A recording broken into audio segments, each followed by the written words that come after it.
Welcome to Hollywood Echoes 1960s.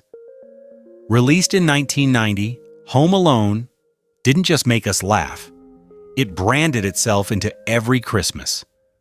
But what happened to the faces behind the paint cans, screams, and snow? Some child stars vanished from Hollywood, some returned on their own terms, and a few beloved favorites left us far too soon. In this video, we revisit the glow-ups, quiet struggles, and heartbreaking goodbyes behind a holiday classic. Joe Pesci brought something unexpected to Home Alone, the full force of a dramatic actor known for dangerous intensity, channeled into a tiny, furious slapstick villain. Born in 1943 in Newark, New Jersey, he was 47, and already an Oscar winner when he stepped into the role of Harry Lime, leader of the Wet Bandits. On paper, Harry is frightening, a burglar stalking houses at Christmas. But Pesci twists the menace into comedy without ever losing the edge. His muttered threats, volcanic temper, and increasingly desperate attempts to outsmart a child turn every trap into a war between dignity and disaster. The contrast between his tough guy legacy and his pratfalls on icy steps made Harry unforgettable. Scary enough to matter, ridiculous enough you knew he'd never truly win. In 2026, Pesci is 83, more selective on screen, but Harry's squinting glare and exasperated growl still come roaring back every holiday season. As Marv Merchants, Daniel Stern turned physical suffering into pure comic alchemy. Born in 1957 in Bethesda, Maryland, he was 33 when he played Harry's tall, dim-witted partner. The man who keeps walking into danger like the world is personally offended by him. Where Harry plots and snarls, Marv bumbles and blunders, and Stern commits so fully that each scream and stumble feels both horrifying and hysterical. His rubbery expressions, from the nail-in-the-foot shock to the tarantula on the face terror, elevate slapstick into something audiences still quote decades later. Yet Stern also gives Marv a strange innocence. A crook, yes, but almost childlike in his disbelief that the world keeps hitting back. Beyond the Wet Bandits, Stern's career stayed wide and varied, acting, directing, and living a life that didn't revolve around constant spotlight. In 2026, he is 69, and viewers still wince-laugh at the first ornament crunch, proof that the funniest performances are often the ones that look like they hurt the most. Catherine O'Hara turned what could have been a simple, worried mom role into the film's emotional engine. Born in 1954 in Toronto, she was 36 when she played Kate McAllister, the mother who realizes, far too late, that her child is alone in an empty house. O'Hara charts Kate's journey from harried parent in a chaotic household to a woman consumed by guilt, doing anything to get back, bargaining for seats, sprinting through terminals, trusting strangers, burning with the fear that she failed at the one job that matters. She mixes panic with humor, so Kate stays human, never hysterical for the sake of a joke. Her tearful reunion with Kevin remains one of the film's most enduring images, when the slapstick falls away and what's left is pure relief. O'Hara went on to win new generations with later work. And then, heartbreakingly, she passed away on January 30th, 2026, at age 71. Now, every rewatch carries an extra ache. We're not just watching a mother get home. We're watching a beloved artist who helped make Christmas on screen feel real. John Heard's portrayal of Peter McAllister gave Home Alone its quiet anchor amid the noise. Born in 1945 in Washington, D.C., he was 45 when he played the well-off, slightly overwhelmed father of the McAllister clan. Peter doesn't get big speeches or flashy jokes, and that's the point. Heard plays him as a real parent trying, not always successfully, to keep a large family pointed in one direction. His steadier energy becomes a subtle counterpoint to Kate's rising panic, showing how differently adults can carry the same crisis. In small moments, a look across a crowded room, a measured response to chaos, Heard hints at a bond that doesn't need grand declarations to feel true. He continued working steadily for decades, then died in 2017 at 71, and his passing added unexpected tenderness to scenes fans had watched for years. Now, when Peter steps into that wrecked living room at the end and takes it all in, it lands like a soft reminder: family survives the mess, and the love is what lasts. Megan McAllister, with her raised eyebrows and dry remarks, added a believable layer of teenage exasperation to the crowded McAllister household. Hilary Wolf, born in 1977 in Chicago, was 13 when she played Kevin's older sister. Caught between rolling her eyes at the chaos and quietly caring about her little brother. Megan doesn't get grand emotional scenes, but Wolf's performance feels lived in. The sibling who knows exactly how to push buttons because she's been doing it for years. What makes her story stand out is what came after. Unlike many child actors, Wolf stepped away from Hollywood and later pursued judo at an elite level, trading film sets for training mats, discipline, and international competition. In 2026, she is 49, and her brief time in Home Alone plays like a snapshot, a real teenager in a real family, before her life moved far beyond the walls of that busy movie house.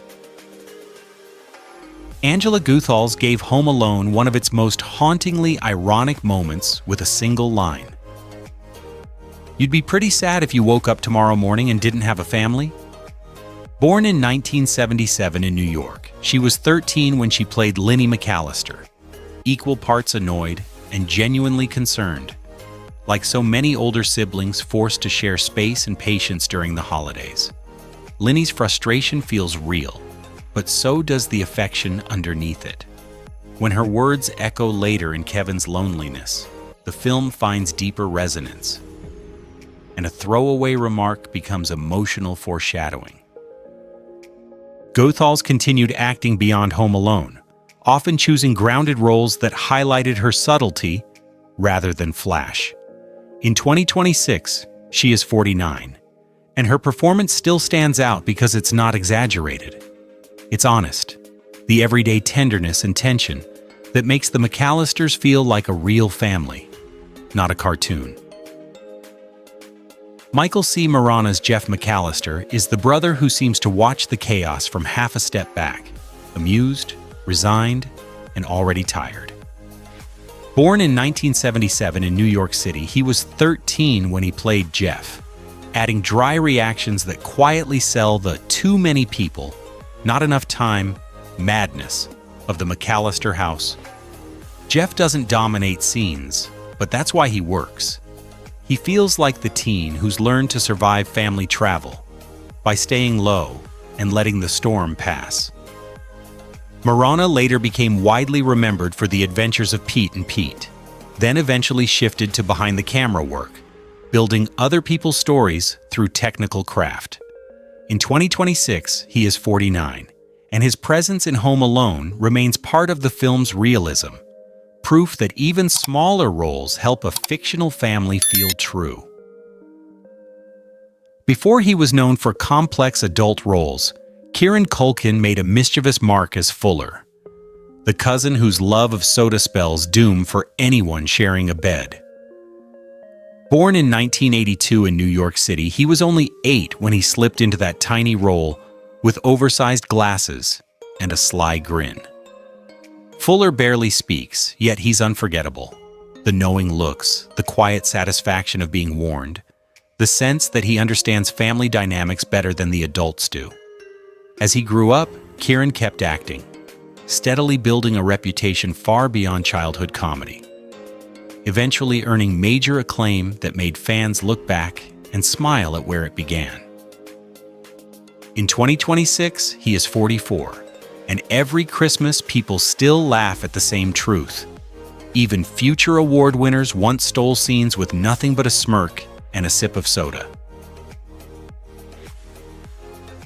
Robert's Blossom gave Home Alone its quiet soul as Old Man Marley, the neighbor whispered about in scary rumors, then revealed as a lonely grandfather, aching for forgiveness.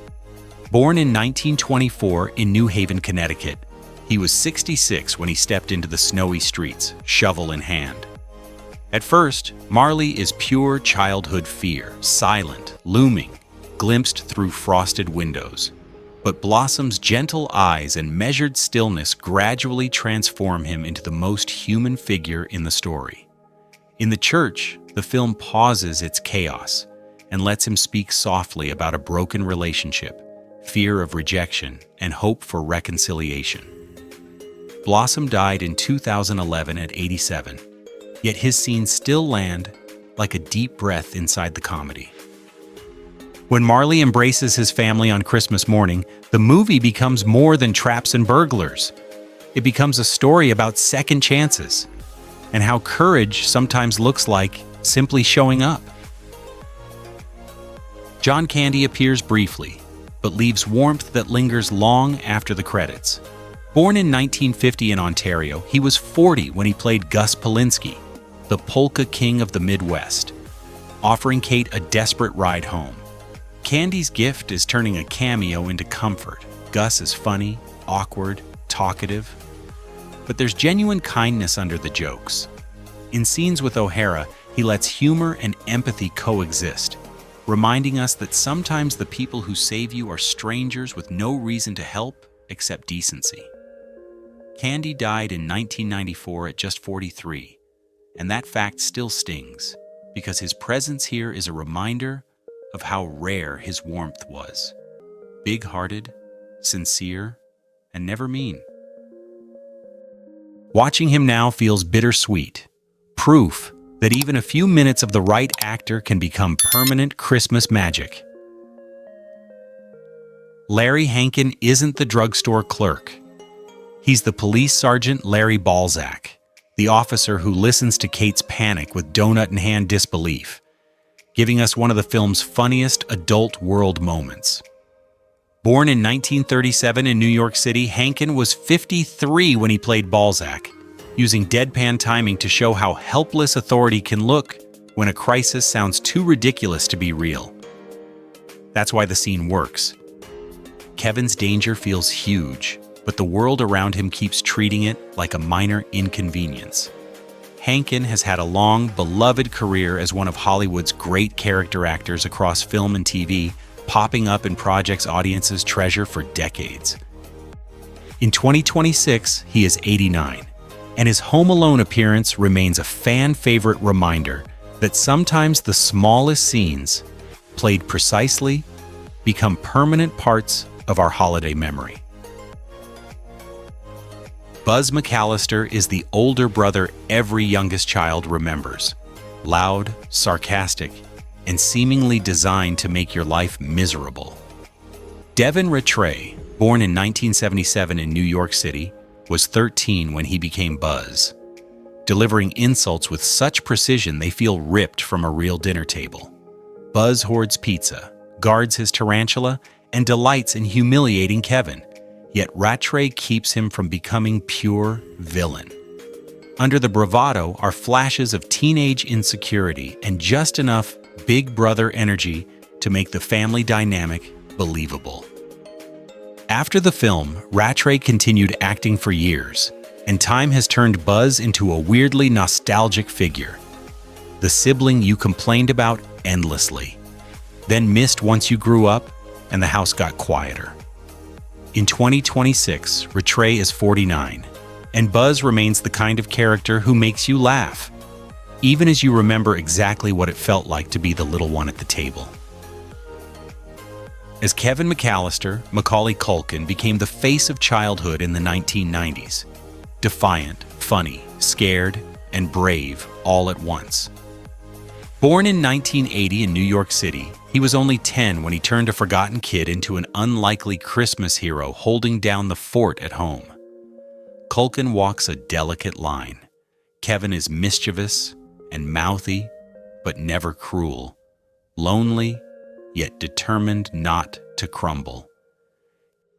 His wide-eyed reactions, half-whispered plans, and that moment of honesty in the quiet house give the comedy its heart. While his booby traps made the slapstick legendary, fame hit like a blizzard.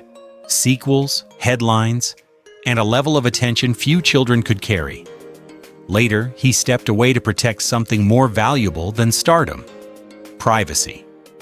He eventually returned on his own terms, choosing selective projects and even leaning into the nostalgia with a wry, self-aware humor. In 2026, Culkin is 46, and he's still the face people meet every December. A reminder of how it felt to be small, overlooked, and secretly sure you could handle the world if you had to. 3 decades later, every scream, trap, and snow-covered street still feels new. But now we also know the real lives behind those familiar faces. Some built powerful careers, some walked away from fame, and some are gone, leaving only their Christmas magic behind. If Home Alone still feels like coming home to you, keep that legacy alive. Rewatch, remember, and let their laughter echo through every holiday.